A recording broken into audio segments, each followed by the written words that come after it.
All right, this is heater core day. There's the original heater core, or at least the old heater core, probably not original. And there's a new one.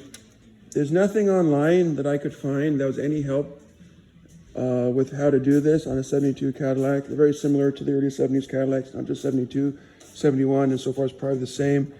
Definitely get your shop manual. It points in the right direction. So number one, take the glove box out and the top of the dash. And the vacuum lines are so fragile, we decided not to remove them. So we took the front of the dash out instead so we could get back into the heater box. So there's a lot of disassembly.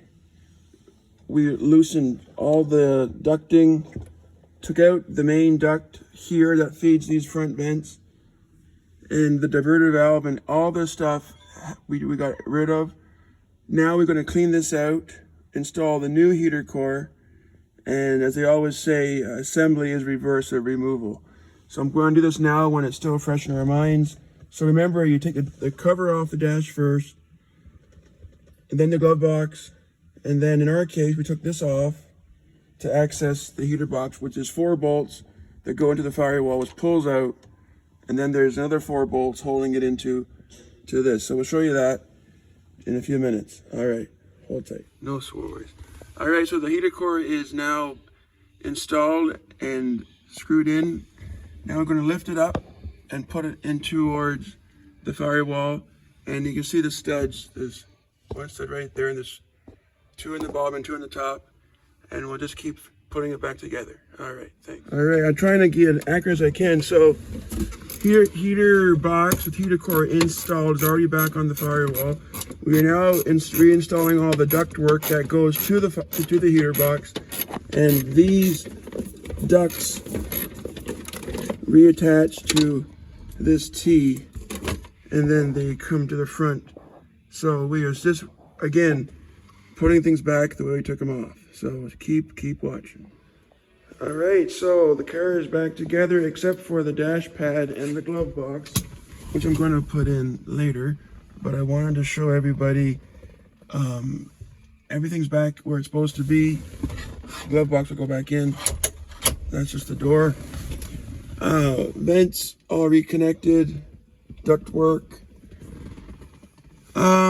Clock will go back in too. It just clips in and plugs in. I highly suggest you take out this part here. It's bolted to this part of the dash, then it slides out.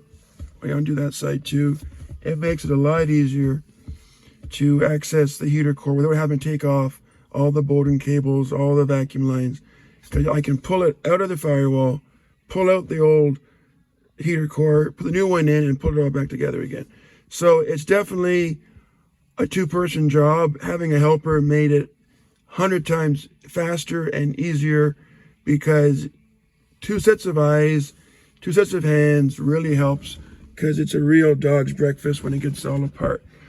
Now, all that's left to do is to reconnect the coolant lines, and I'll show you that next time because the welder wants to get back on to the welding. But so this is the new heater core, and the nipples coming through. Hook up the heater hoses, and by all reasons, this car should have heat again, 100%. So thank you all for watching. I hope this helps anybody putting in a heater core in these old Cadillacs, because it was definitely nothing online that helped me at all. So, all right, thanks for watching. See you all down the road.